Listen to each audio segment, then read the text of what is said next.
پروردگار تجھے واسطہ محمد و آل محمد کا پالنے والے قلب مطہر امام کو ہم سے راضی و خوشنود فرما، پالنے والے وقت کے امام کے ظہور میں تعجیل فرما، ظہور مقدس سے پہلے ظہور کے بعد ہم تمام کو امام کے وفاداروں میں شمار فرما۔ حاضرین سامعین کی تمام حاجات شرعیہ کو اپنی بارگاہ میں قبول فرما۔ بحق ابا عبداللہ الحسین زیارت امام حسین کا شرف نصیب فرما، دنیا و آخرت میں شفاعت امام حسین نصیب فرما، عزاداری پرصداری ذکر اہل بیت کو اپنی بارگاہ میں قبول فرما، ہماری عزاداری کو جناب سیدہ کے قلب کے سکون کا سبب قرار فرما، جنت البقیع کی تعمیر فرما، تمام بیمار مومنین مومنات کو ہر قسم کی جسمانی روحانی بیماری سے شفاء کلی عنایت فرما۔ حاضرین سامعین میں سے جو حاجات رکھتے ہیں ان تمام کی حاجات شرعیہ کو اپنی بارگاہ میں قبول فرما۔ بحق ابا عبداللہ الحسین جو بے اولاد ہیں اولاد صالحہ کی تمنا رکھتے ہیں انہیں نیک صالح اولاد عنایت فرما، جنہیں صاحب اولاد کیا ہے محمد و آل محمد کی ولایت پہ تربیت کی توفیق عنایت فرما۔ ربنا تقبل منا انک انت السمیع العلیم بجاہ محمد و آلہ الطاہرین۔ تمام حاجات کی قبولیت کی نیت سے صلوات پڑھ دیجیے گا۔ اللہم صل علی محمد۔ اعوذ باللہ السمیع العلیم من الشیطان اللعین الرجیم، بسم اللہ الرحمن الرحیم، رب اشرح لی صدری ویسر لی امری واحلل عقدۃ من لسانی یفقہوا قولی۔ الحمد للہ رب العالمین، الحمد للہ الذی علا فی توحدہ ودنا فی تفردہ وجل فی سلطانہ وعظم فی ارکانہ وأحاط بكل شيء علما وهو في مكانه وقهر جميع الخلق بقدرته وبرهانه مجيدا لم يزل محمودا لا يزال، والصلاة والسلام والتحية والإكرام على سيد الأنام أشرف الأنبياء والمرسلين وشفيع المذنبين أبي القاسم محمد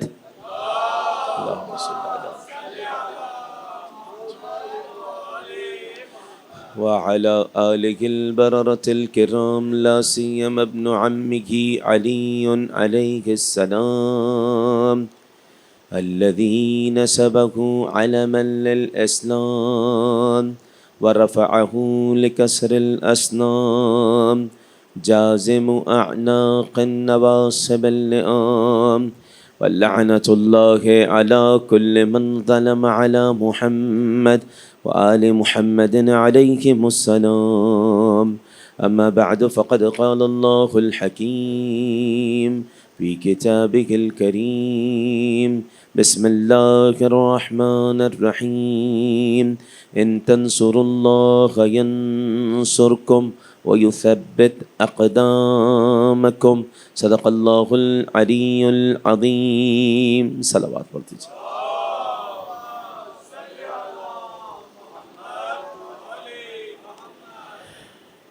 پروردگار تجھے واسطہ محمد و آل محمد کا حاضرین سامعین کو بار بار قبر ابا عبداللہ الحسین کی زیارت کا شرف نصیب فرما۔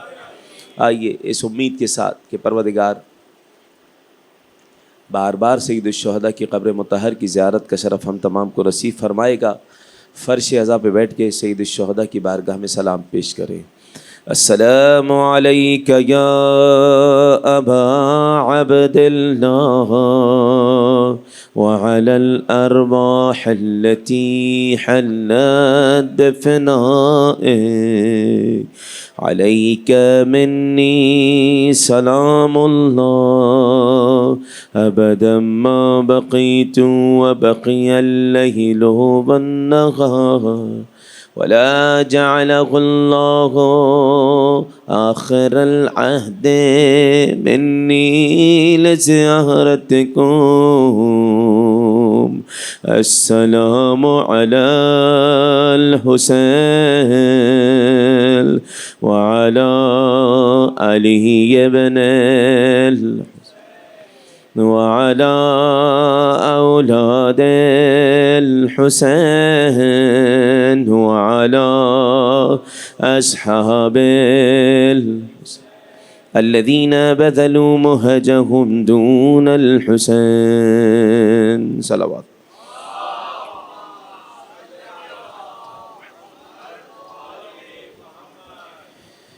انتہائی قابل عزت و احترام سامعین، ناصران اسلام کے عنوان سے گفتگو کا سلسلہ جاری ہے۔ دین اسلام کی جن لوگوں نے جس طریقے سے بھی نصرت کی، ان کا ذکر اس امید کے ساتھ کہ پروردگار ہم تمام کو ناصران اسلام اور ناصران امام میں شمار فرمائے۔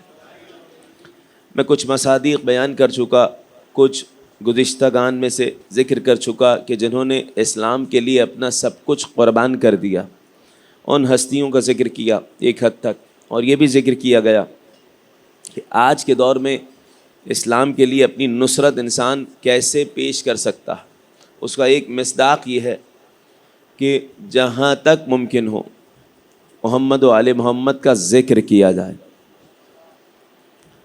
چاہے شاعری کی صورت میں یا جس انداز میں بھی احادیث میں ملا، تمہارا امام حسین علیہ السلام کا ذکر کرنا، زیارت ابا عبداللہ الحسین کو جانا، امام حسین علیہ السلام پہ گریہ کرنا، نصرۃ لکم، تمہاری طرف سے امام حسین کی نصرت میں یہ قدم ہے۔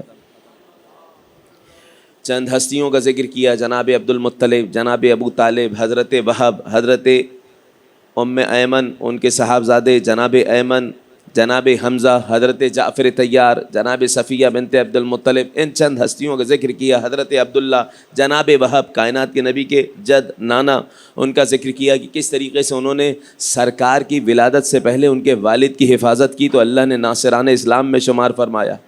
ان کے علاوہ چند ہستیوں کا جہاں تک ممکن ہوا ذکر ہو سکا ذکر کیا گیا۔ جناب عبد المطلب نے کس طریقے سے سرکار کی، کائنات کے نبی کی نصرت کی، حضرت ابو طالب نے کس طریقے سے کائنات کے نبی کی ہر جگہ نصرت کی اور وصیت پہ عمل کیا کہ جناب عبد المطلب نے کہا تھا کہ بیٹا ابو طالب، آخری وقت میں ہاتھ لے کے کہا، بیٹا ابو طالب وعدہ کرو، زبان سے، مال سے اور اعضاء و جوارے سے محمد اور دین اسلام کی نصرت کرو گے۔ ساری زندگی میں نے جملہ کہا تھا، اگر اسی جناب ابو طالب کے ایک جملے پہ مجالس اعضاء پڑھتے رہیں تو بہت بڑا ایک موضوع ہے کہ کس طریقے سے جناب ابو طالب نے زبان سے، اعضاء و جوارے سے اور مال سے دین اسلام کی نصرت کی۔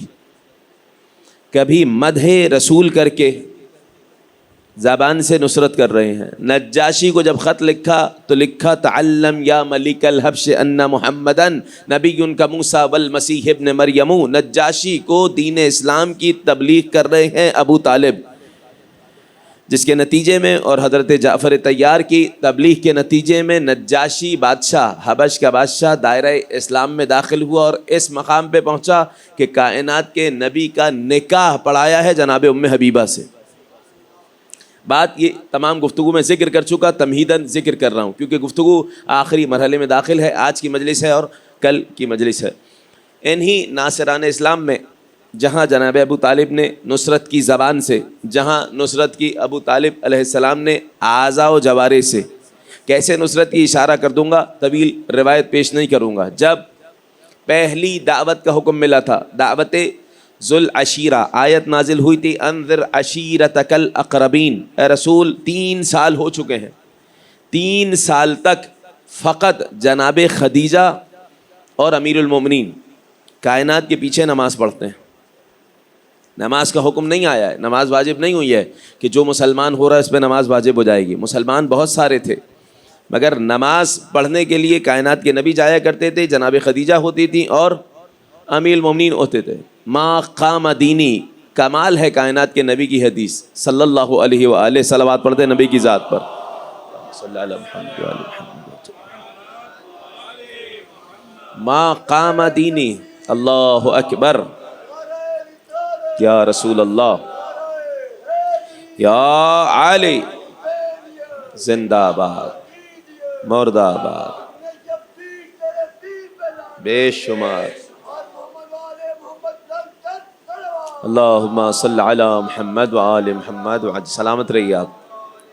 ما قام دینی ولا استقام، میرا دین کبھی قائم نہیں ہو سکتا تھا، دین اسلام کبھی اپنے پیروں پہ کھڑا نہیں ہو سکتا تھا اگر دو چیزیں نہ ہوتی، مال خدیجہ اور سیف علی۔ یا علی، اسلام کی نصرت کے لیے کیا کردار ادا کیا ہے جناب خدیجہ کے مال نے اور علی علیہ السلام کی تلوار نے۔ ازدواج کا جب وقت آیا تھا، جناب ابو طالب آگے تھے، جب حضرت خدیجہ سلام اللہ علیہ سے ازدواج کا وقت آیا، اب وہ طویل روایت ہے، میں دعوت ذوالعشیرہ کا پیش کر رہا تھا، پیش کروں گا، مگر ازدواج کے وقت کے حوالے سے سن لیجئے گا تھوڑا سا پہلے، کہ بہت زیادہ رکاوٹیں پیش کی گئیں، بڑے بڑے مالدار رشتہ بھیج رہے تھے جناب خدیجہ کے آگے، مگر حضرت خدیجہ کا باقاعدہ بائیکاٹ ہوا ہے، پورے قبیلے والوں نے بائیکاٹ کیا ہے، یہاں تک کہ جب شہزادی کونین سلام اللہ علیہ کے وجود سے کائنات مطہر ہوئی، منور ہوئی، تو اس وقت تمام کی تمام قریش کی خواتین نے حضرت خدیجہ سے منہ موڑ لیا تھا۔ کیوں؟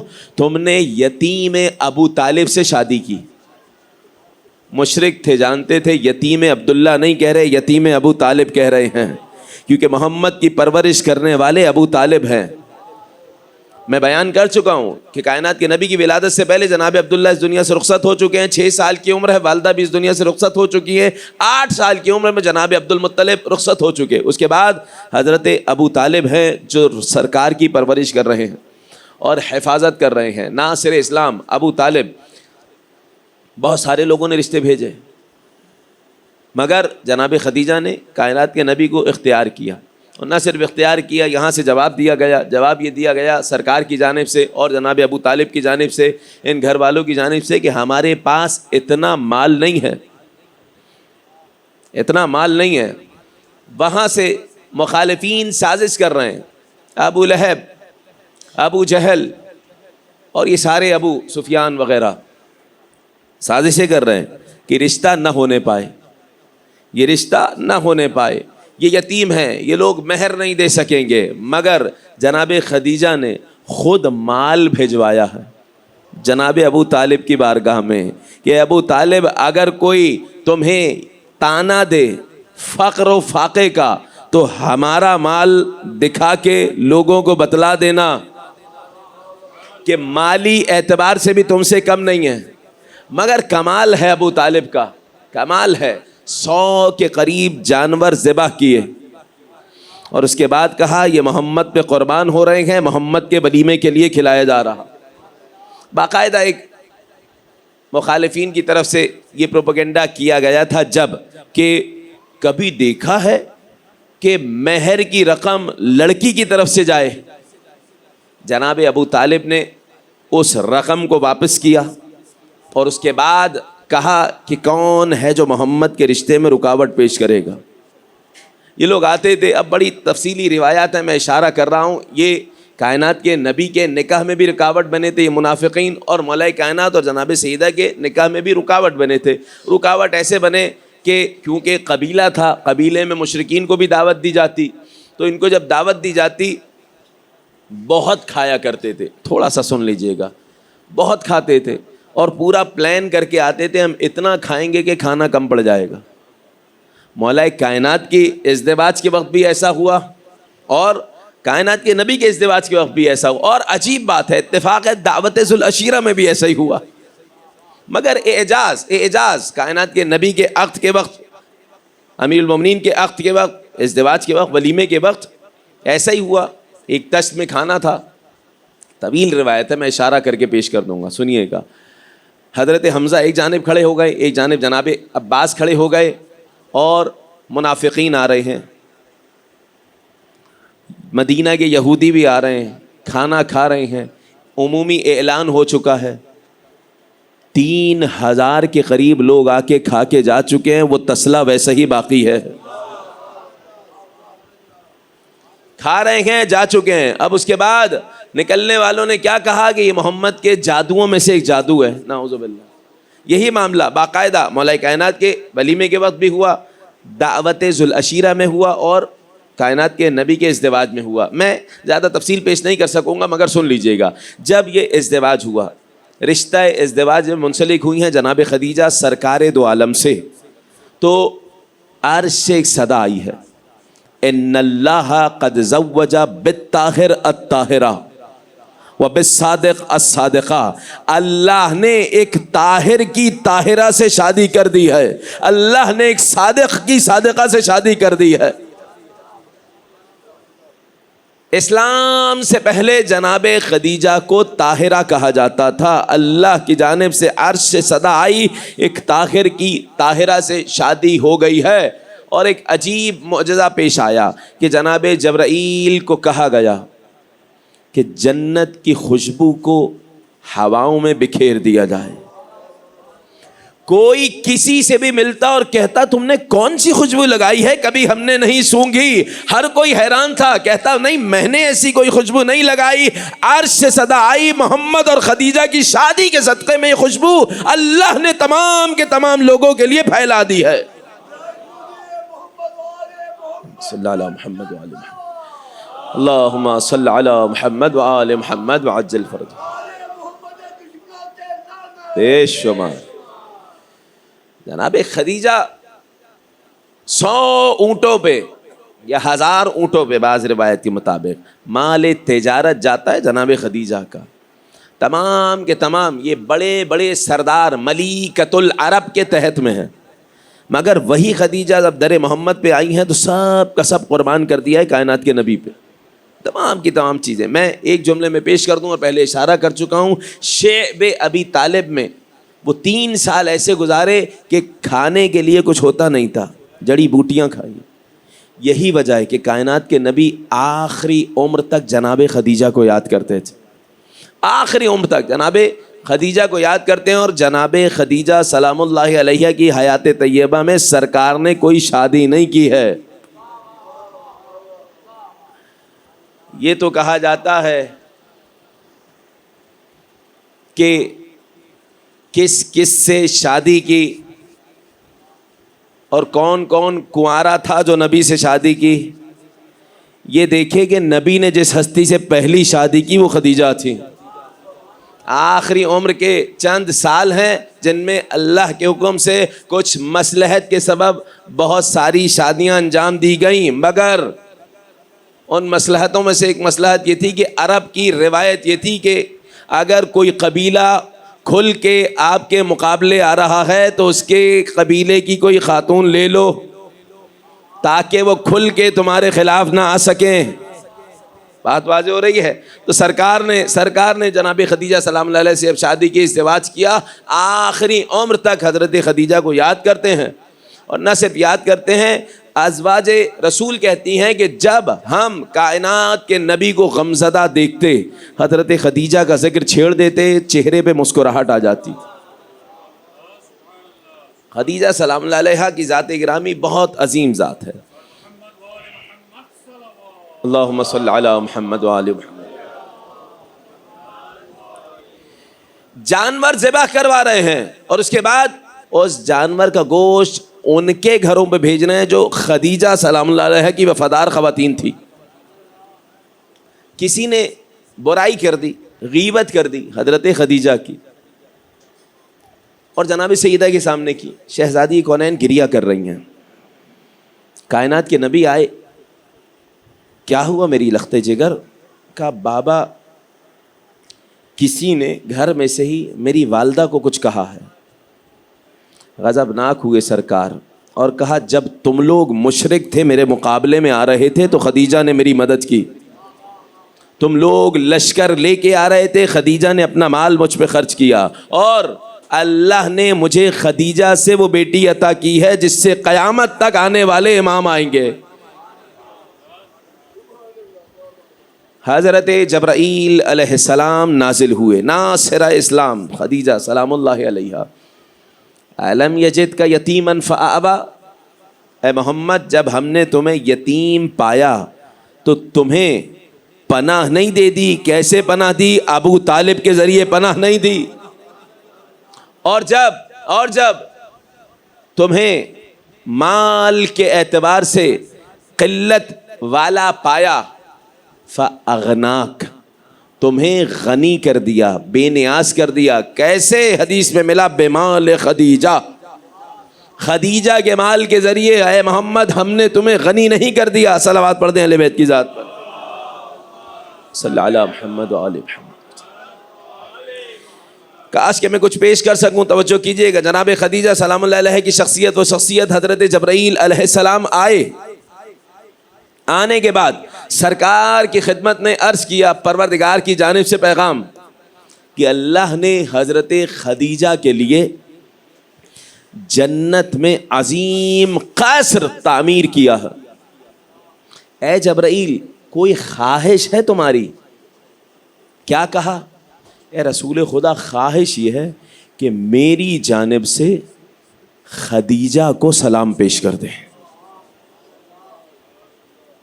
جواب کیسے آیا حضرت خدیجہ سلام اللہ علیہ کا جب کائنات کے نبی نے پیغام پہنچایا؟ ان اللہ هو السلام ومنہ السلام والیہ السلام وعلی جبرائیل السلام۔ اللہ سلام ہے، اللہ کے ناموں میں سے ایک نام سلام ہے، اسی کی جانب سے سلامتی ہے۔ جبرائیل نے مجھے سلام بھیجا، خدیجہ بھی جبرائیل کے سلام کا جواب دے رہی ہیں۔ صلوات پڑھتے جناب خدیجہ کی ذات پر۔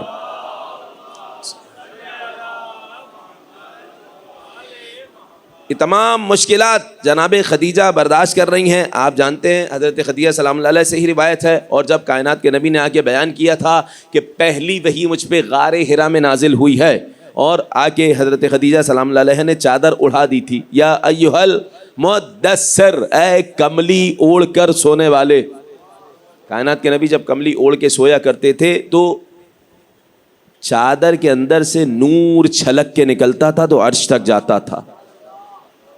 ایک جملہ سن لیجئے گا، میں گفتگو کے سلسلے کو آگے بڑھاؤں گا۔ سرکار کی صفات میں سے یہ تھا کہ جب چادر اوڑھ کے سوتے تھے، جناب خدیجہ نے چادر اڑھائی تھی جب وہی نازل ہوئی تھی پہلی، چادر اوڑھ کے سوتے تھے تو جسم اطہر سے نور نکلتا تھا، عرش پہ جاتا تھا۔ یہ نبی کی صفات میں سے ایک صفت تھی۔ مشرکین کو بھی یہ صفت پتہ تھی، اسی وجہ سے شب ہجرت بستر پہ ایسے کو سلانا تھا کہ جس کے جسم سے نور نکلے، مشرکین کو پتہ نہ چلے نبی سو رہے ہیں یا علی۔ واضح ہو رہی بات؟ یا علی اللہم صل علی محمد وآل محمد وعجل فرجہم۔ کائنات کے نبی کو چادر اڑائی جب جناب خدیجہ سلام اللہ علیہ نے بیان کیا سرکار نے کہ اللہ کی جانب سے پیغام آیا ہے، پیغام رسالت آیا ہے۔ جملہ سنیں گے جناب خدیجہ کا، اے رسول خدا میں تو پہلے دن سے ہی پہچان گئی تھی کہ آپ اللہ کے رسول ہیں، اور اب اعلان رسالت کر رہے ہیں تو میں سب سے پہلے کہہ رہی ہوں اشہد ان لا الہ الا اللہ و اشہد ان محمد رسول اللہ۔ صلوات پڑھ دیں نبی کی ذات پر، صلی اللہ علیہ محمد وآل محمد۔ سب سے پہلے ہی ہستی جو کائنات کے نبی کی تصدیق کرنے والی، کائنات کے نبی کی تصدیق کرنے والی حضرت خدیجہ، اور سرکار نے جب اعلان رسالت کیا تو سب سے پہلے کائنات کے نبی کی تصدیق کرنے والے علی ہیں۔ میں یہ نہیں کہہ رہا ایمان لانے والے علی ہیں، کہا جاتا ہے نا بھائی کون پہلے ایمان لایا، فلاں لائے فلاں لائے، علی لائے، بچوں میں علی لائے، یہی کہتے ہیں۔ چوتھے امام سے سوال ہوا تھا میرے مولا یہ بتلائیے آپ کے جد امیر المؤمنین کب ایمان لائے تھے؟ امام نے جواب دیا ابا کانا کافرن قطو، کیا علی کبھی کافر تھے جو ایمان لانے کی بات کر رہے ہو؟ علی امیر المؤمنین ہیں، علی اس وقت بھی ولی تھے جب نبی نے کہا تھا کنت نبیا والآدم بین الماء والطین، میں اس وقت بھی نبی تھا جب آدم آب و گل کے درمیان تھے، تو علی نے کہا میں بھی اس وقت ولی تھا جب آدم آب و گل کے درمیان تھے۔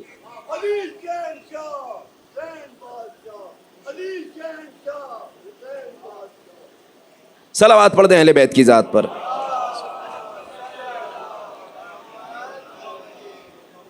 تو علی علیہ السلام کائنات کے نبی کو اور ان کے دین کو ہمیشہ سے مانتے تھے. کائنات کے نبی بلکہ امیر کائنات کی بھی حدیث میں پیش کر چکا ہوں. ما عبد ابی ولا جدی ولا احد من اجدادی صنما قط. نہ میرے بابا ابو طالب نے، نہ ان کے بابا عبد المطلب نے، نہ ہاشم نے، نہ عبد المناف نے، آدم علیہ السلام تک کبھی بھی ہمارے آبا و اجداد میں سے کسی نے بھی کبھی بھی بتوں کے آگے سر نہیں جھکایا. سرکار کا شجرہ شجرہ طیبہ، امیر المومنین علیہ السلام کا شجرہ شجرہ طیبہ میں بیان کر چکا. حضرت آدم علیہ السلام سے لے کر حضرت عبد المطلب تک نور محمدی اور نور علوی ساتھ ساتھ سفر کر رہا تھا. اس کے بعد حضرت عبد المطلب کو جب اللہ نے اولاد عطا کی، نور محمدی عبداللہ میں منتقل ہوا، نور علوی ابو طالب میں منتقل ہوا. تو یہ اسلاب الشامخہ کا مصداق ہے جو ہم زیارت بارسہ میں پڑھتے ہیں. اسلاب الشامخہ، ایسا شجرہ جس میں کبھی بھی کسی نے بتوں کے آگے سجدہ نہ کیا ہو. تو کائنات کے نبی کی رسالت کی جب اعلان رسالت ہوا، قریبی لوگوں کو بیان کیا گیا. سب سے پہلے تصدیق کرنے والی دو ہستیاں امیر المومنین اور جناب خدیجہ.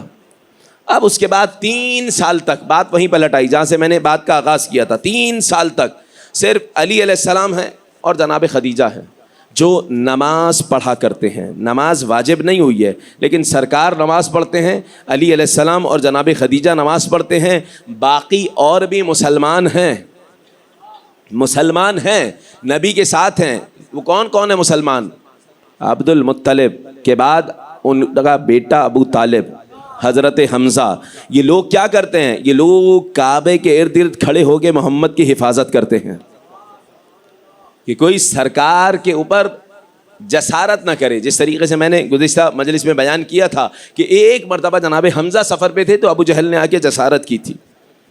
تو یہ تمام کے تمام قریبی افراد سرکار کی، حضرت خدیجہ کی، امیر کائنات کی حفاظت کرتے ہیں. دعوت ذوالعشیرہ کیا کیا سرکار نے جب حکم آیا اللہ کی جانب سے، انذر عشیرتک الاقربین، اپنے قریبی لوگوں کو پیغام پہنچا دیں. قریش کے نہیں بنی ہاشم کے بلکہ، اور قریش کے تمام قریبی لوگوں کو بلایا. تمام مکہ والوں کو نہیں، قریبی لوگوں کو بلایا. اولاد عبد المطلب کو بلایا. اولاد عبد المطلب 10 بیٹے تھے، میں بیان کر چکا نا. اولاد عبد المطلب کو بلایا اور ان تمام کو پیغام پہنچایا ہے. ان میں ایک ابو لہب بھی تھا. ان لوگوں کو پیغام پہنچایا. کیسے پہنچایا؟ پہلے دن پہنچایا؟ نہیں پہنچایا. پہلے دن جب آئے ہیں، جو روایات میں لکھا تقریباً آج کے دور کے مطابق وہ دودھ ہوگا، 3 کلو دودھ ہوگا اور ایک تھوڑی سی چھوٹی سی ہانڈی میں گوشت تھا. اتنے آنے والے تھے مگر عجیب معجزہ ہے، سب نے بہترین انداز میں پیٹ بھر کے کھایا. کھانا اتنا ہی رہا، ختم نہیں ہوا. ابو لہب نے شور مچانا شروع کر دیا. محمد کے جادوؤں میں سے ایک جادو ہے. اسی شور میں لوگ چلے گئے، کوئی بات نہیں کر سکا. سرکار کوئی خطبہ نہیں دے سکے، کوئی بات نہیں کر سکے. دوبارہ علی علیہ السلام کو بلایا. اے ابوالحسن، اے علی، جاؤ گھر گھر جاؤ اور دوبارہ لوگوں کو دعوت کے لیے بلاؤ.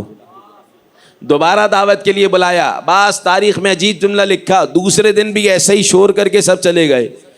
تیسری مرتبہ دعوت کے لیے جب سب کو بلایا گیا، سب نے پہلے کھا لیا، جانے لگے. ابو طالب نے تلوار نکال لی. آج محمد کی بات سنے بغیر کوئی نہیں جائے گا. یہ ناصر اسلام ہے. تلوار نکال لی. آج محمد کی بات سنے بغیر کوئی نہیں جائے گا. ابو طالب کی تلوار نکلنا تھی، سب بیٹھ گئے. کیونکہ حضرت عبد المطلب کا بھی خوف مکہ والوں میں تھا.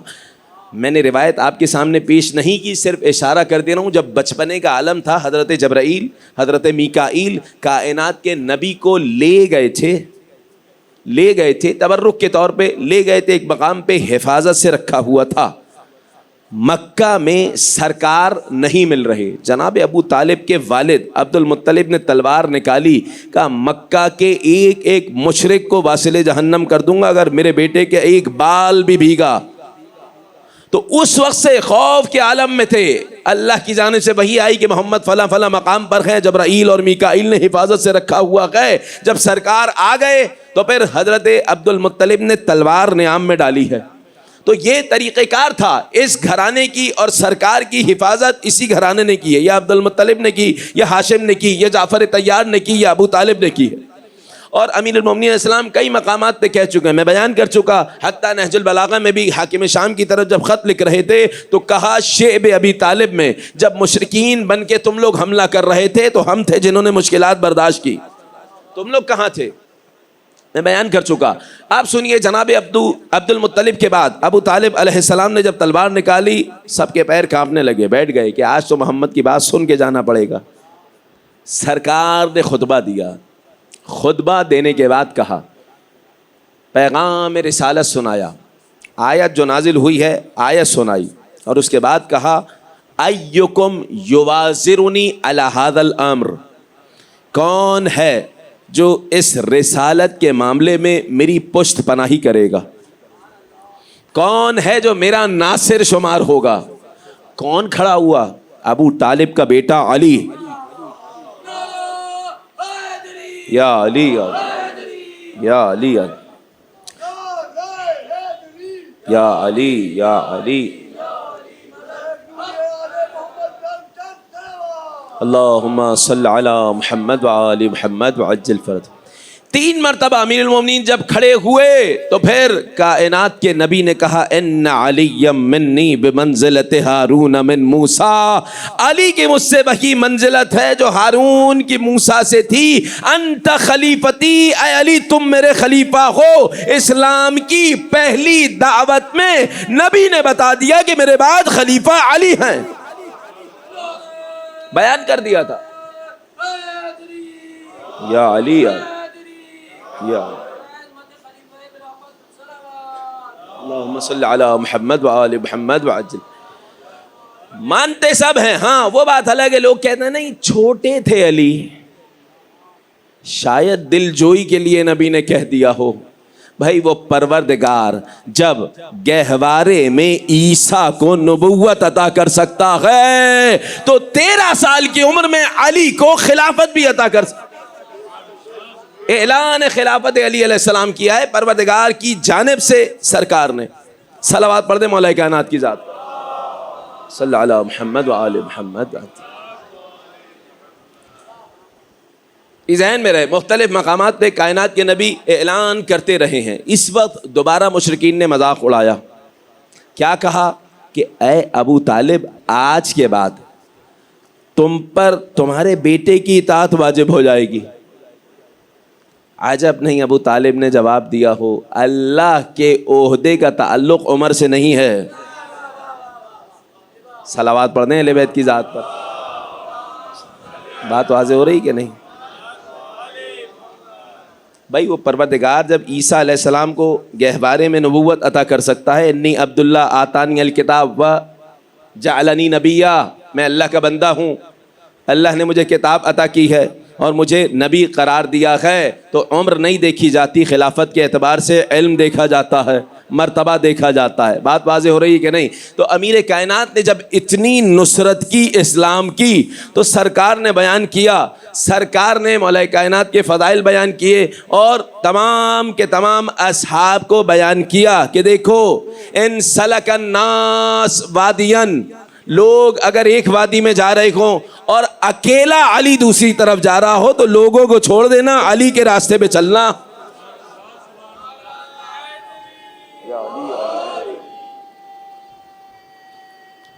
حیدری.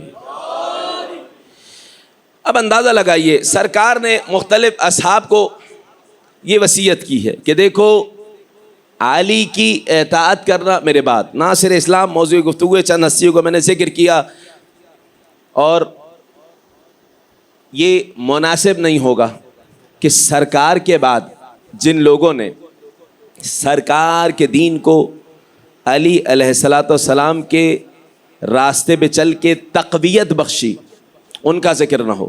دیکھیں کائنات کے نبی کے جو باوفا اصحاب تھے, کائنات کے نبی کے بعد علی علیہ السلام کو ویسا ہی مانتے تھے جیسا غدیر میں منوایا تھا. ایسوں کا ذکر ہونا چاہیے. ان میں دین اسلام کی نصرت اپنی زبان سے، اعضاء و جوارح سے کرنے والی شخصیت ابو ذر تھے. ایسی زبان سے نصرت کی میں بیان کر چکا. زبان سے نصرت یعنی مدح بیان کرنا، اشعار کہنا. امام کہہ چکے نا شاعر اہل بیت کو، 8ویں امام، مرحباً بناصرنا، اے ہمارے ناصر مددگار خوش آمدید. محمد و آل محمد کے ناصر ابو ذر کیسے ہیں جانتے ہیں؟ کائنات کے نبی نے عجیب جملہ کہا ہے، ما اقلت الغبرا ولا اضلت الخضرا علی ذی لہجۃ اصدق من ابی ذر. ابی ذر نے زبان سے اسلام کی ایسی نصرت کی ہے کہ زمین نے آج تک ابو ذر سے زیادہ سچے شخص کا بوجھ نہیں اٹھایا. آسمان نے آج تک ابو ذر سے زیادہ سچے شخص پر سایہ نہیں کیا. کیسی بات کر رہے ہیں سرکار؟ کیا کہہ رہے ہیں؟ زمین نے آج تک ابو ذر سے زیادہ سچے شخص کا بوجھ نہیں اٹھایا، آسمان نے سایہ نہیں کیا. اس کا مطلب ابو ذر نے زبان سے ایسی نصرت کی کہ سرکار نے کہہ دیا، عظیم مقام دے دیا. کیسے نصرت کی؟ کعبے کی دیوار پکڑ کے کہتے ہیں، اسی کعبے کی قسم کھا کے کہتا ہوں کہ نبی نے کہا تھا کہ میرے اہل بیت محمد و آل محمد ہیں، اگر ان کا دامن چھوڑا تو گمراہ ہو جاؤ گے. ایسے فضائل بیان کیے اہل بیت علیہ السلام کے. نہ صرف فضائل بیان کیے بلکہ مخالفین پہ تبرہ کیے اپنی زبان سے جناب ابو ذر نے. کائنات کے نبی نے بہت زیادہ فضائل حضرت ابو ذر کے بیان کیے. وجہ یہی تھی، ان کی سچائی کے حوالے سے بہت زیادہ بیان کیا، کیونکہ ابو ذر جو بات کریں گے وہ زبان سے جہاد کریں گے. جب کائنات کے نبی نے کہا، اور عجیب حدیث ہے، کہ اے ابو ذر میرے بعد کچھ لوگ آئیں گے. جملہ سنیے گا حدیث کا، میرے بعد کچھ لوگ آئیں گے جو یستأثرون بہذا الفی، مال خدا کو اپنا مال سمجھ کے غصب کر لیں گے. جملہ سنیے گا، میرے بعد ایسے لوگ آئیں گے جو مال فے کو اپنے ساتھ خاص کر لیں گے، اپنے لوگوں میں بانٹیں گے. جناب ابو ذر سے پوچھا، ابو ذر تم کیا کرو گے؟ کہا اذن اضع سیفی ھذا علی عاتقی واجاہدھم. اے رسول خدا، سنن ابن ماجہ، سنن داؤد پیش کر رہا ہوں، اے رسول خدا اپنی تلوار کاندھے پہ ٹانگوں گا اور ایسے لوگوں سے جہاد کروں گا. سرکار نے کہا اے ابو ذر اس سے بہتر طریقہ نہ بتاؤں؟ تلوار نہیں اٹھانا، زبان سے جہاد کرنا. اب یہ عربی پڑھ لی میں نے، ترجمہ کر دیا. اب سنیے گا، کھولیے گا ان کتب میں سے 6 کتابوں میں سے کوئی بھی کتاب، ترجمہ جا کے پڑھیے گا. میرے بعد آنے والے حکمران، یعنی 2024 میں جو حکمران آئیں گے ان کی بات ہو رہی ہے. سیاتی ائمۃ بعدی، میرے بعد آنے والے امام، امامت کا دعویٰ کرنے والے. بات ہو رہی ہے ابو ذر سے. اس کا مطلب ابو ذر کی حیات میں کچھ ایسے لوگ آئیں گے جو نبی کے دین کی خلاف ورزی کریں گے. ابو ذر کو کہا کیا کرنا؟ زبان سے جہاد کرنا. اور آئے تو ابو ذر نے زبان سے جب جہاد کیا، آیات پڑھنا شروع کر دی کہ جو لوگ مال خدا کو اپنے لوگوں میں بانٹتے ہیں، بشرہم بعذاب علیم، انہیں جہنم کی بشارت دے دو. ابو ذر قرآن کی آیت پڑھ رہے، پکڑ کے لایا گیا. ابو ذر توہین صحابہ کر رہے ہیں. ابو ذر نے کہا میں تو قرآن پڑھ رہا ہوں، میں تو قرآن پڑھ رہا ہوں. کیا ہوا؟ پہلے بھیجا گیا تھا شام، حضرت ابو ذر کو شام سے خط آیا. تیسری خلافت کا دور ہے. شام سے خط آیا حاکم شام کا کہ دیکھو کیا نصرت کی ہے واللہ اسلام کی. جناب ابو ذر نے، جملہ سن لیجئے گا، شام سے خط آیا کہ دیکھو اگر ابو ذر کو یہاں سے نہیں بلایا گیا تو سارے شام والے علی کے معتقد ہو جائیں گے. ایسی تبلیغ کر رہے ہیں جناب ابو ذر. سنیں گے جناب ابو ذر نے ایک شخص کو ایسا علی علیہ السلام کے فضائل بیان کیے کہ رسول اور آل رسول کا وفادار ہو گیا. اس نے اپنے شاگرد کو تاکید کی، رسول آل رسول کا وفادار ہو گیا. یزید ابن معاویہ کے گھر پہ استاد لگا، یزید کے بیٹے معاویہ کو پڑھانے لگا. یزید کا بیٹا معاویہ اگر محمد و آل محمد کا وفادار بنا تو ابو ذر کی تبلیغ تھی. حاکم شام نے خط لکھا، اگر ابو ذر کی وہاں ضرورت ہے تو لے لو، یہاں پہ بڑی مشکل پیدا کر رہا ہے. ابو ذر ہر جگہ جہاں کھڑے ہوتا ہے نبی کی حدیث سنانے لگتا ہے، فضائل بیان کرنے لگتے ہیں. جناب ابو ذر کو اس وقت بے کجاوا اونٹ پہ لایا گیا ہے، پیر زخمی ہو چکے ہیں سرکار کے صحابی کے. ابو ذر ناصر اسلام لایا گیا ہے، زد و کوب کیا گیا ہے، مگر ابو ذر نے نبی سے کہہ دیا تھا کہ زبان سے جہاد کروں گا. مکہ مدینہ ہر جگہ کھڑے ہو کے علی کے فضائل بیان کر رہے ہیں. جناب ابو ذر ایک جملہ سن لیجئے گا، ایک جملہ سن لیجئے گا، ہو سکتا ہے کسی کے ذہن میں یہ بات آ جائے کہ سرکار نے کیوں کہا کہ زمین نے آج تک ابو ذر سے زیادہ سچے شخص کا بوجھ نہیں اٹھایا، آسمان نے آج تک ابو ذر سے زیادہ سچے شخص پہ سایہ نہیں کیا. اس کا مطلب یہ تو معصوم کے لیے کہنا چاہیے تھا، جناب ابو ذر کے لیے کیوں کہہ دیا؟ بات واضح ہو رہی ہے؟ سوال واضح ہے کہ نہیں ہے؟ ناصر اسلام ابو ذر، سوال واضح ہے، جواب دوں؟ کیا کہا سرکار نے؟ زمین نے آج تک ابو ذر سے زیادہ سچے شخص کا بوجھ نہیں اٹھایا، آسمان نے ابو ذر سے زیادہ سچے شخص پر سایہ نہیں کیا. سوال ہوا، سوال بلکہ ابھی آپ کے ذہن میں سوال ہو سکتا ہے آ جائے کہ امام حسین ہے، امام حسن ہے، مولا کائنات ہے، کیا ان سے بڑھ کے کوئی صادق ہے؟ ابو ذر کے بارے میں سرکار کہہ رہے ہیں. یہ سوال ہوا تھا میرے آقا و مولا امام جعفر صادق علیہ السلام سے. محمد ناصر اسلام ابو ذر اسلام کی نصرت میں زندگی وقف کر دی. سنیے گا، میں پیش کروں گا انشاءاللہ. چھٹے امام سے سوال ہوا، معانی الاخبار میں روایت موجود ہے. آگے سوال ہوا، مولا کیا کائنات کے نبی کی یہ حدیث ہے کہ زمین نے آج تک ابو ذر سے زیادہ سچے شخص پر کا بوجھ نہیں اٹھایا، آسمان نے سایہ نہیں کیا؟ ایسی حدیث ہے؟ کہا ہاں بالکل ہے، صحیح حدیث ہے. سوال کیا فَأَيْنَ الْحَسَنُ وَالْحُسَيْنُ أَيْنَ أَمِيرُ الْمُؤْمِنِينَ؟ تو امام حسن امام حسین امیر المومنین، ان کا کیا مقام؟ ان کے بارے میں نہیں کہا، ابو ذر کے بارے. سوال واضح ہو گیا کہ نہیں؟ امام نے جو جواب دیا ہے اس جواب کو زندگی کا قانون بنا لیجئے گا. امام علیہ السلام نے جواب کیا دیا؟ کہا سنو، دیکھیں جواب کا انداز الگ ہے، عجیب ہے. کہا یہ بتاؤ سال کے مہینے کتنے ہیں؟ کاش کے بعد پہنچ سکے. سوال واضح ہو گیا ہے. کہا یہ بتاؤ سال کے مہینے کتنے؟ کہا مولا 12 ہیں.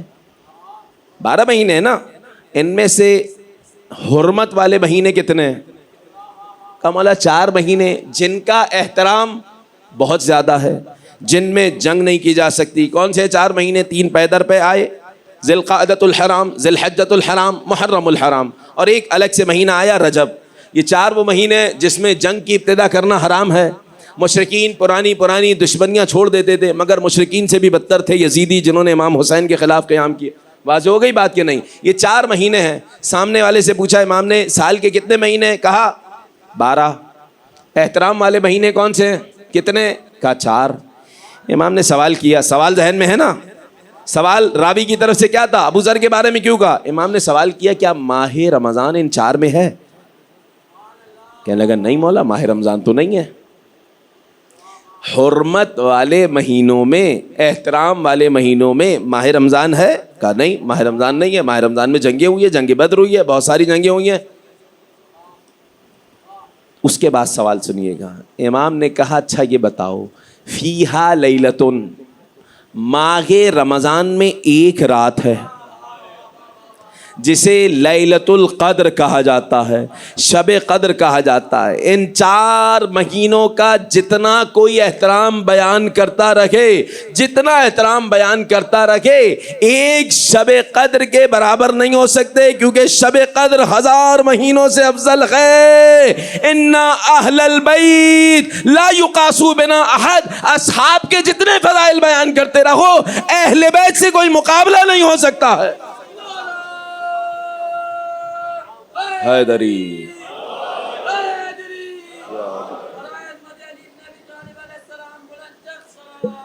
اللہم صل علی محمد وآل محمد وعجل فرجہ.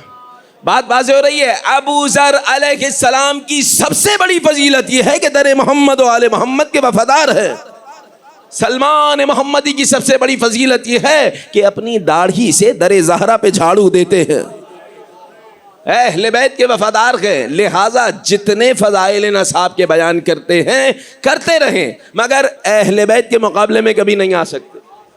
بات واضح ہو رہی ہے؟ تو جناب ابو ذر کے بارے میں جو کائنات کے نبی نے کہا، خاص طور سے یہ بات کہ ابو ذر کو کوئی جھٹلا نہیں سکے. اتنی مشہور حدیث تھی کہ جب جناب ابو ذر نے ایک جملہ کہا، شام سے بلایا جا چکا ہے، مدینہ میں فضائل علی بیان کر رہے ہیں. کچھ لوگوں نے کہا کہ تم بڑے بڑے لوگوں کے خلاف کیوں ہو ابو ذر؟ کہنے لگے کہ سرکار کی حدیث ہے کہ جب بنو امیہ کے 30 لوگ جمع ہو جائیں نا حکومت میں، سب کے سب جہنمی ہوں گے، کیونکہ اپنے اپنوں میں بانٹیں گے. مروان کو فتق دے دیا گیا، کسی کو کچھ دے دیا گیا، یہاں تک کہ احتجاجات ہو رہے ہیں. مصر میں احتجاج، کوفہ میں احتجاج، شام میں احتجاج کہ جو تم نے بنائے ہوئے حاکم سب اپنوں اپنوں میں بانٹ رہے ہیں. یہ معاملات چل رہے تھے. ٹھیک ہے. دوسری طرف سے مدینہ میں ایک الگ معاملات تھے. تاریخ ہے کہ سرکار کی نعلین مبارک پردے کے پیچھے سے دکھائی گئی اور کہا گیا کہ یہ دیکھیں یہ نعلین پرانی نہیں ہوئی ہیں، مگر یہاں سے میرا وظیفہ بند ہو گیا. زوجہ رسول نے نعلین رسول صلی اللہ علیہ وآلہ دکھلائی تھی اور باقاعدہ فتاوے ہوئے تھے، قتل کے فتوے دیے گئے تھے. یہودی کہا گیا تھا، کیا سے کیا نہیں ہوا، مگر پلٹ کے آئیے. ایسے موقع سے جناب ابو ذر کہہ رہے ہیں کہ سرکار نے کہا تھا 30 بنو امیہ کے جمع ہو جائیں، سب کے سب جہنمی ہوں گے. کیوں؟ کیونکہ دین اسلام کو اپنوں کے لیے قرار دے دیں گے. دین اسلام کی تمام مال فے، مال خمس، مال صدقہ اپنے لوگوں میں بانٹیں گے. وہ غنی بنتے جائیں گے، فقیر ہوتے جائیں گے. حضرت ابو ذر نے جب بیان کیا پکڑ لیا. اے ابو ذر تم جھوٹ بول رہے ہو. جملہ سنیے گا، ناصر اسلام ابو ذر. اے ابو ذر تم جھوٹ بول رہے ہو، گواہ لاؤ کہ نبی کی ایسی کوئی حدیث ہے. پیشی ہو گئی. ابو ذر کھڑے ہوئے ہیں، اصحاب کا مجمع ہے.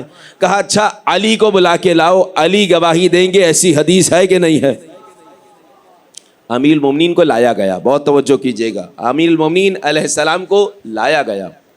مولا کائنات سے بھرے مجمع میں پوچھا گیا، ابو ذر یہ کہہ رہے ہیں، کیا آپ نے نبی کی زبانی یہ حدیث سنی ہے؟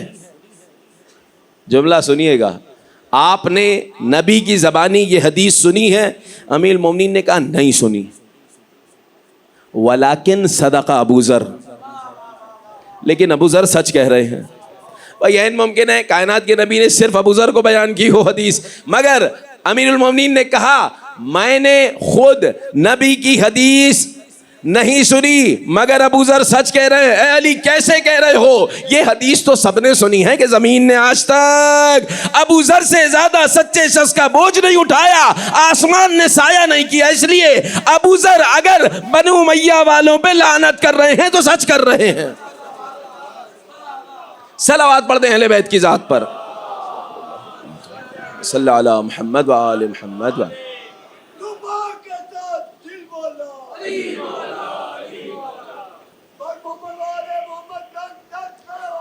اللہم صلی علی محمد وآل محمد وعجل فرج. لہذا جناب ابو ذر نے اپنی تبلیغ کو جاری رکھا، یہاں تک کہ زد و کوب کیا گیا اور شہر بدر کیا جانے لگا.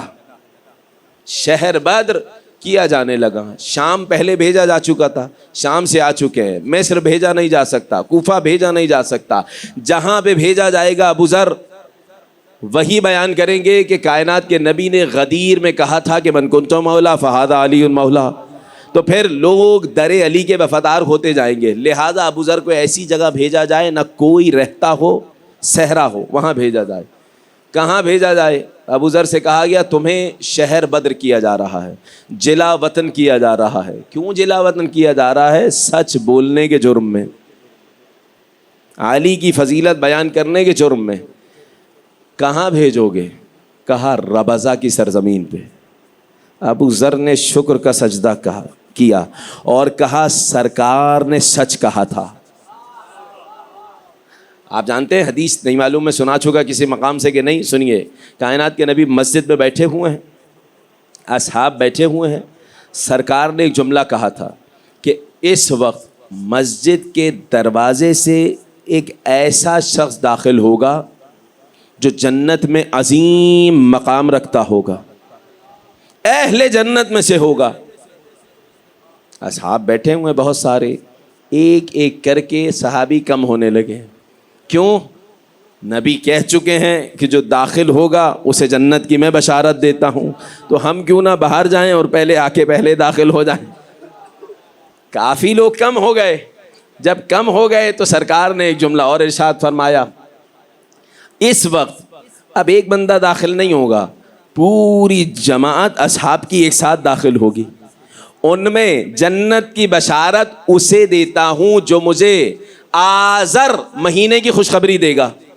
رومی مہینہ، روم کا ایک کیلنڈر، روم کے مہینہ آذر یہی تقریباً آپ سمجھے مارچ کا مہینہ آذار، اس کے حوالے سے بیان کرے گا۔ وہ شخص اہل جنت میں سے ہوگا۔ کچھ دیر نہ گزری، اصحاب نے جب مسجد کے در کی جانب دیکھا تو بہت سارے صحابی ساتھ ساتھ داخل ہو رہے ہیں، درمیان میں ابو ذر، جناب ابو ذر بھی داخل ہوئے۔ کائنات کے نبی نے سوال کیا، تم میں سے کون مجھے بتلائے گا آذر مہینے کے بارے میں؟ اب جو عرب تھے انہیں روم کے مہینوں کا کیا معلوم؟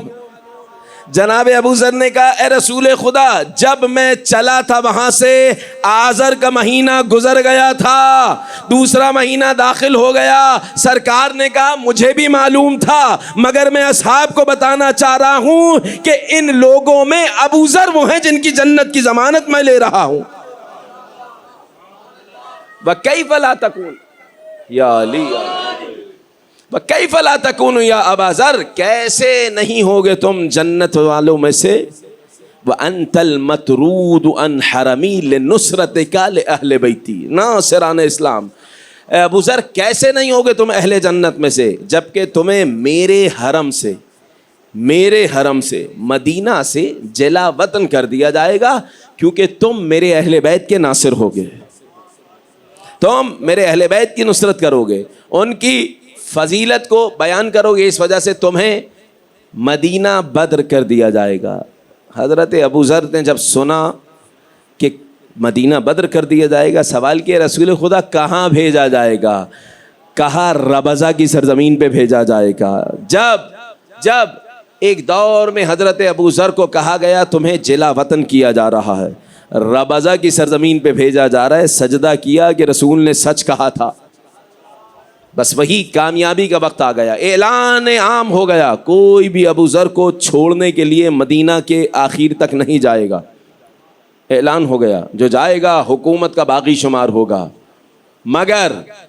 مگر جو اسلام کی نصرت کرے علی اس کو تنہا نہیں چھوڑتے ہیں۔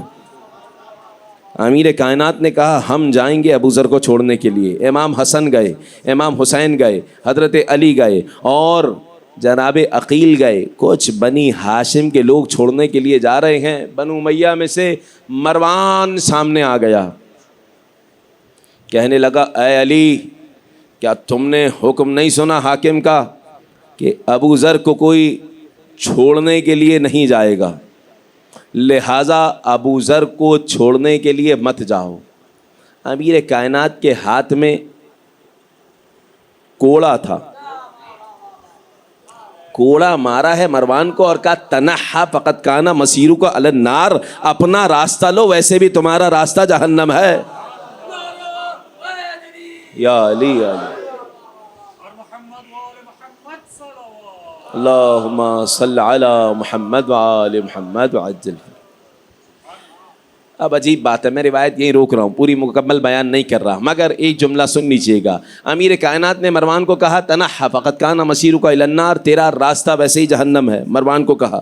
امیر المومنین علیہ السلام نے اس وقت سے مروان کے دل میں ویسے ہی بغض تھا۔ امام حسین علیہ السلام کو ایک جملہ کہا تھا مروان ابن حکم نے، 28 رجب کی بات کر رہا ہوں، کیا جملہ کہا تھا؟ اے حسین ابن علی، تمہارے دل میں آل ابی سفیان کا بغض ہے، اس ذاتی دشمنی کی بنا پہ تم کبھی یزید کی بیعت نہیں کرو گے، تم اور ہم دور دور اس لیے ہیں کہ تم ذاتی دشمنی رکھتے ہو۔ امام حسین نے ایک جواب دیا تھا اور کہا تھا اے مروان، معاملہ ذاتی دشمنی کا نہیں ہے، انک رجس، اے مروان تو رجس ہے، نجاست ہے، اور اللہ نے ہم اہل بیت سے ہر قسم کے رجس کو دور رکھا ہے۔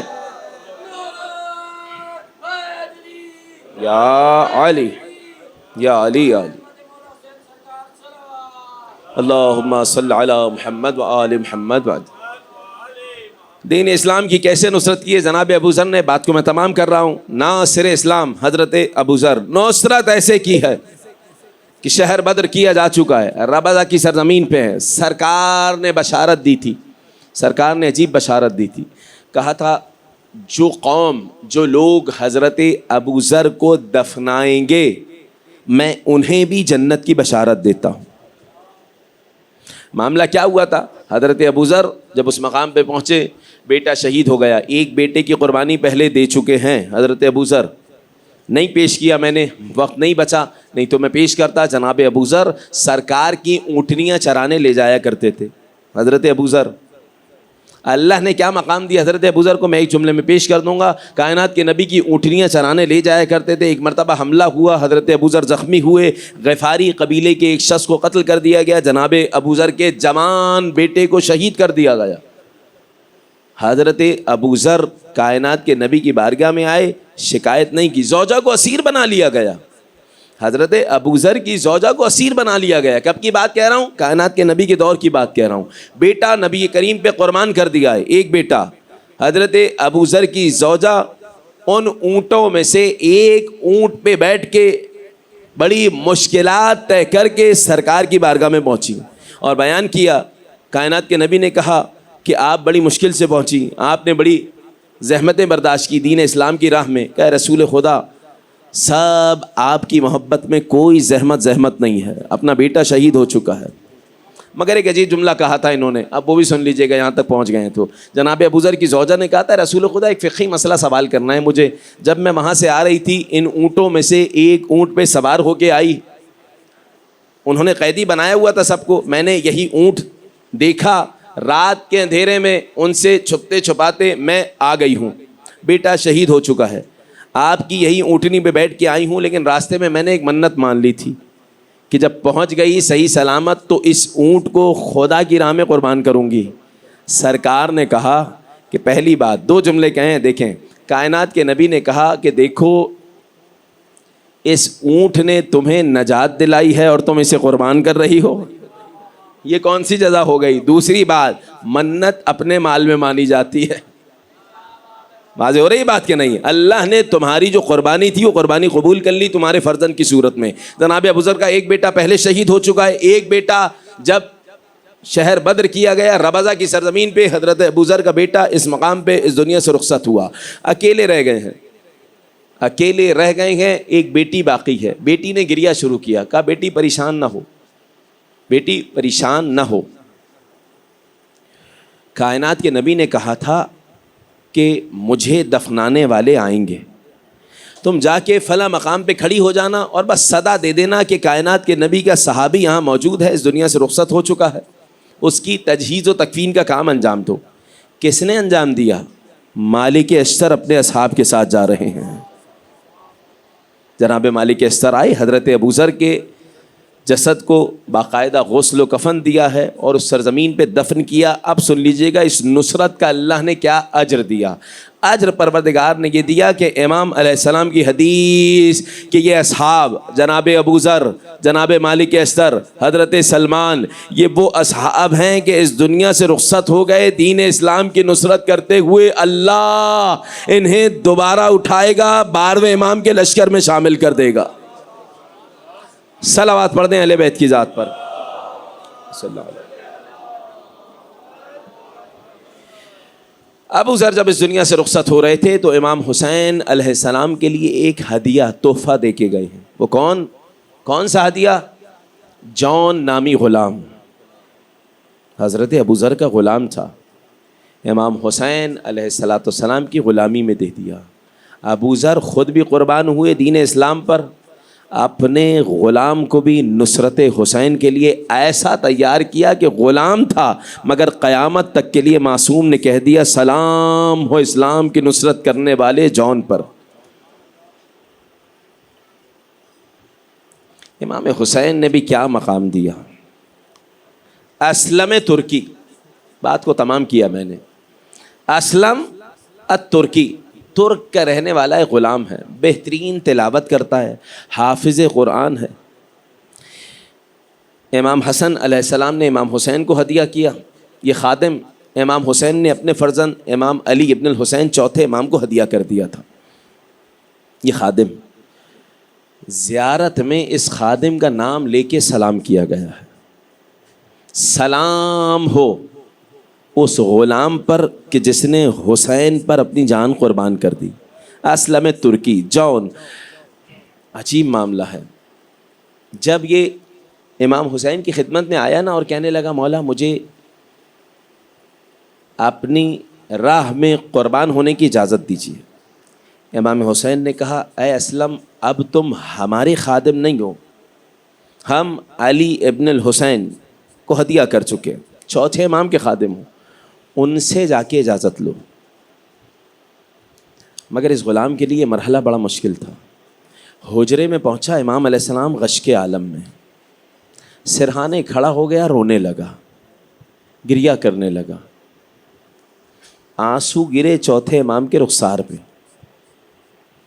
آواز سنائی دی، آنکھ کھلی، کہنے لگا میرے آقا اپنی جانب سے مجھے حسین علیہ السلام پہ قربان ہونے کی اجازت دیجیے. چوتھے امام نے اجازت دی ہے. کربلا میں 2 ایسے شہید ہیں جن کے ساتھ امام حسین نے یہ عمل انجام دیا. کون سے شہید ہیں 2 اور کیا عمل انجام دیا سنیں گے. یہ غلام اسلم بڑھ بڑھ کے حملے کر رہا تھا. جب زخموں سے چور ہو کے گرا ہے، امام حسین کو صدا دی ہے. زہرا کا لال نزدیک پہنچا، آخری سانسیں چل رہی تھی. امام حسین نے آغوش میں سر لیا، وضع خدہ علی خدہ، اپنا رخسار غلام کے رخسار پہ رکھا. جانتے ہیں زخموں سے چور ہے غلام، مگر مسکرانے لگا اور کہنے لگا من مثلی، ارے مجھ جیسا خوش نصیب کون. وابن رسول اللہ کے بعد خدہ علی خدی، فرزند رسول نے اپنا رخسار میرے رخسار پہ رکھ دیا. جانتے ہیں ایک شہید یہ غلام تھا جس کے رخسار پہ حسین نے اپنا رخسار رکھا. دوسرا شہید علی اکبر.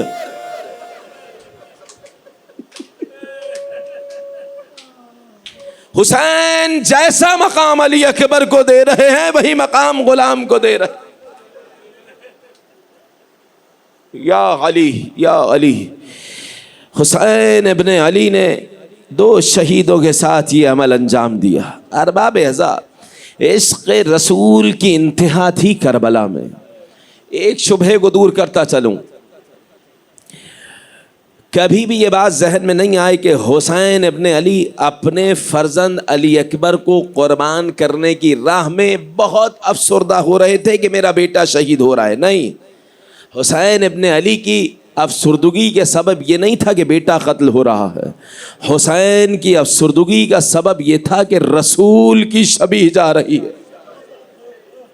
یہی وجہ ہے کہ امام نے کہا تھا کہ پروردگار کنا اذا اشتقنا برؤیت الرسول، جب رسول کا دیدار کرنا چاہتے تھے علی اکبر کو دیکھ لیتے تھے. ارباب علم و دانش، یہی وجہ ہے کہ روایات میں ملا کہ جب علی اکبر آئے ہیں کہ بابا قربانی کی اجازت دیجیے، تاخیر نہیں کی ہے حسین ابن علی نے. ہاں ایک جملہ کہا ہے، اے علی اکبر ماں سے اجازت لے کے آ جاؤ. ماں ام لیلا علی اکبر کو کیوں روکیں گی حسین پہ قربان ہونے کے لیے؟ کہا میرے آقا اے بابا ماں نے تو اجازت دے کے بھیجا ہے. اے علی اکبر میں اس ماں کی بات کر رہا ہوں جس زینب نے تمہیں پالا ہے. ارباب ازا، اب علی اکبر کے لیے مرحلہ مشکل ہے کہ علی کی بیٹی زینب سے اجازت لیں. جناب علی اکبر جیسے ہی خیمے میں آئے سر جھکا کے کھڑے ہو گئے. جناب زینب سمجھ گئیں اجازت لینے آئے ہیں. جانتے ہیں کیا جملہ کہا؟ کہ بتلائیے گا کہ ماں زہرا کا مقام زیادہ ہے یا آپ کا جیسے ہی نام زہرا سنا زینب اپنے مقام سے کھڑی ہو گئی. اے علی اکبر کیسی بات کر رہے ہو؟ ارے اماں زہرا کا کیا مقام، زینب کہاں؟ علی اکبر نے ایک جملہ کہا، بس اپنے بیٹے کو زہرا کے بیٹے پر قربان ہونے کی اجازت دے. اجرکم علی الزہرا اجرکم علی اللہ. ارباب ازا علی اکبر کا مقتل بڑا مشکل تھا.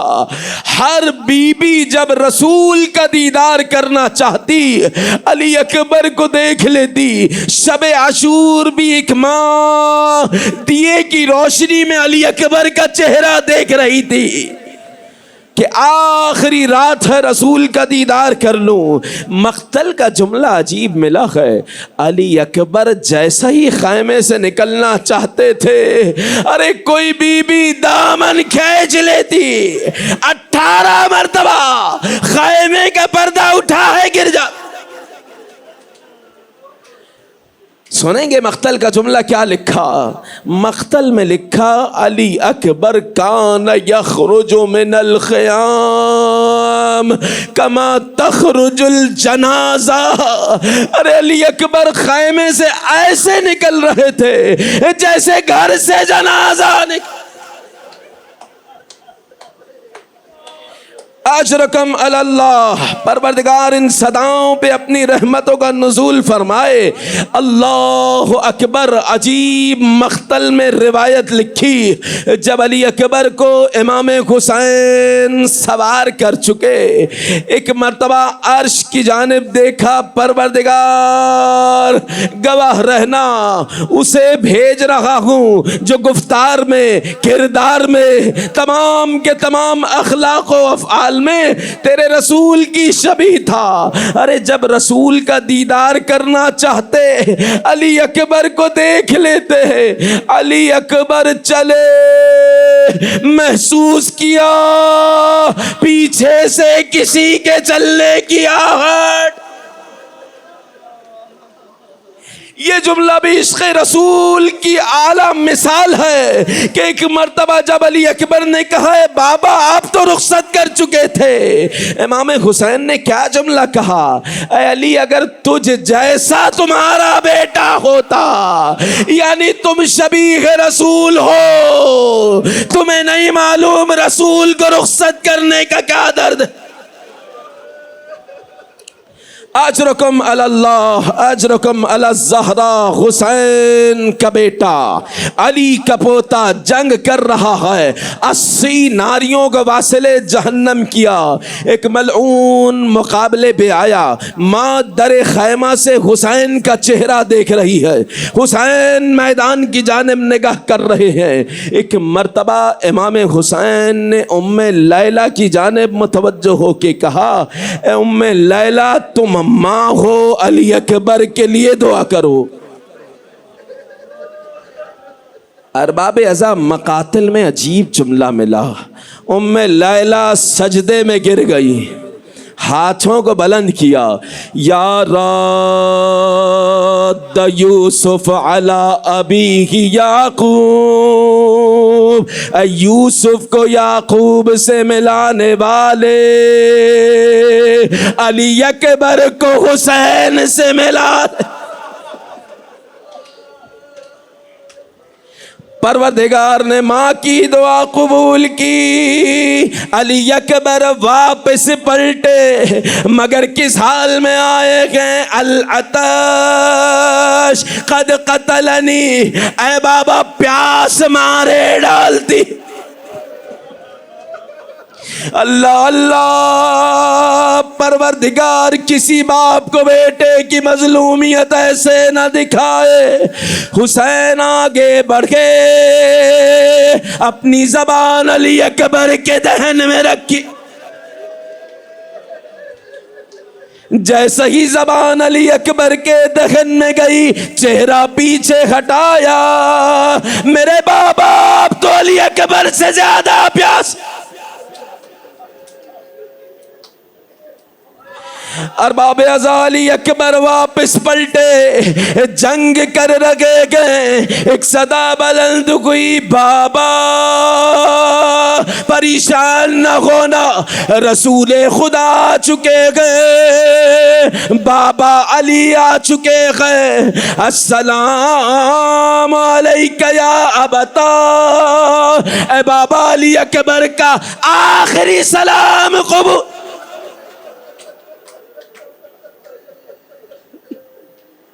امام حسین اپنے مقام سے کھڑے ہوئے، دوبارہ گرے، پھر کھڑے ہوئے، ایک صدا بلند کی، یا فتیان بنی ہاشم، اے بنی ہاشم کے بچوں حسین کی مدد کر۔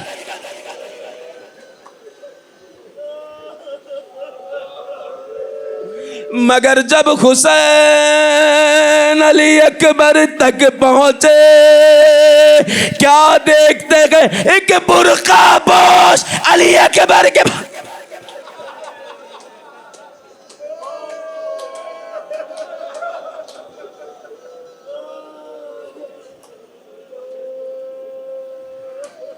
کہتی تھی ماں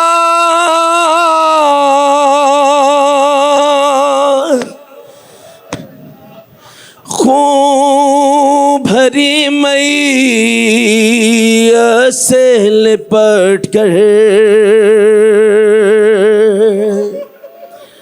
ہے علی اکبر، ارے پہلے تو ایک آواز پہ اٹھ جاتے تھے بیٹا، اب اتنی صدا پہ بھی پہلو نہیں بدلا، کیا روٹھے ہو دلبر،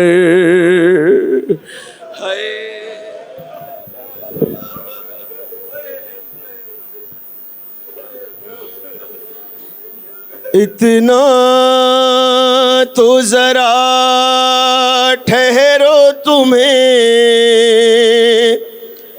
دولہا بنا لوں،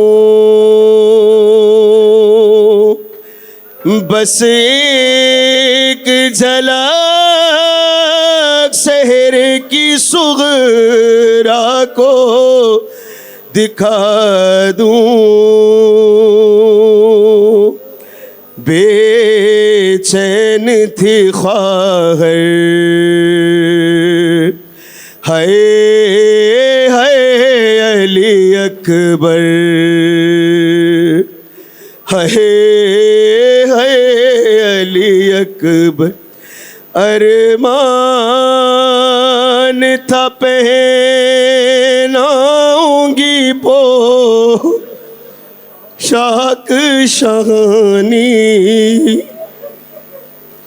افسوس گرا سائی نہ تجھ کو، کیسا تھا مقدر، ہے علی اکبر، ہے علی، اور تم ہچکیاں لے کے جو دم توڑ رہے ہو،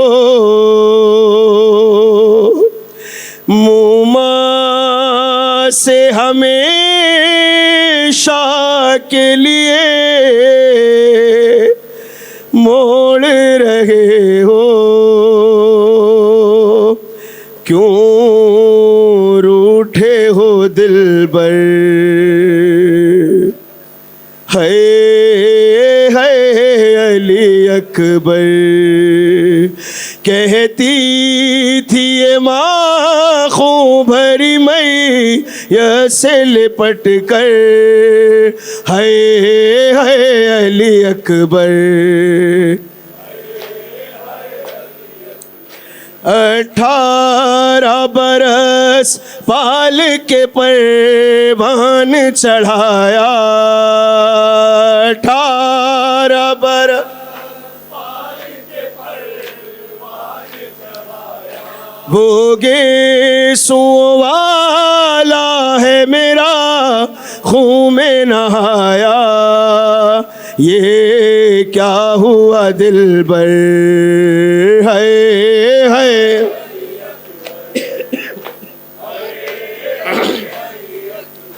ماں تیری جدائی میں بھلا کیسے جیے گی ماں تیری جدائی میں بھلا کیسے جیے گی مر جائے گی صغرا جو خبر تیری سنے گی اب کیا کروں جی کر ہے علی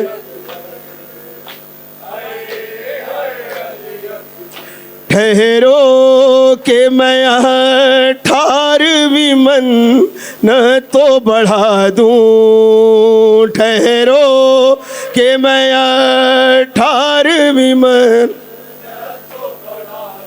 پھر لے کے بلائیں تجھے جینے کی دعا دوں صدقے ہو یہ مادر ہے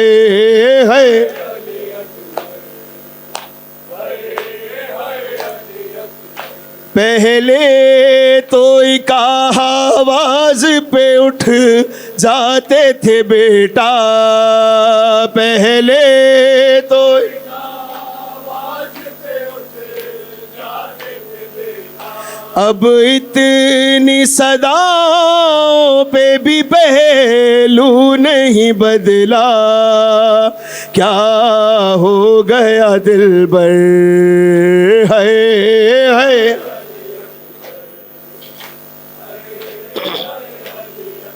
اور آئیں جو ہمیں لوٹنے خیموں میں ستم گئے ماں دے گی صدائیں علی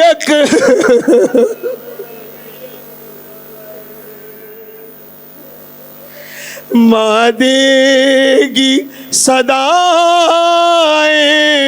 علی اکبر چھل جائے گی چادر ہے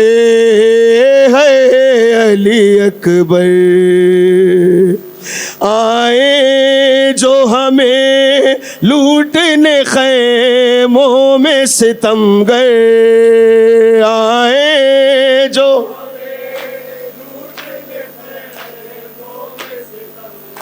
ماں دے گی صدائیں علی اکبر چھل جائے گی چادر ہے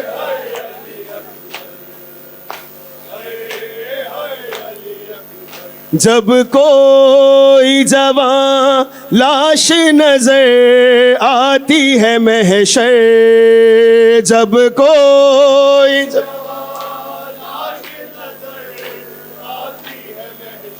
ایک یاد سوئے کرب و بلا جاتی ہے محشر دل روتا ہے کہہ کر ہے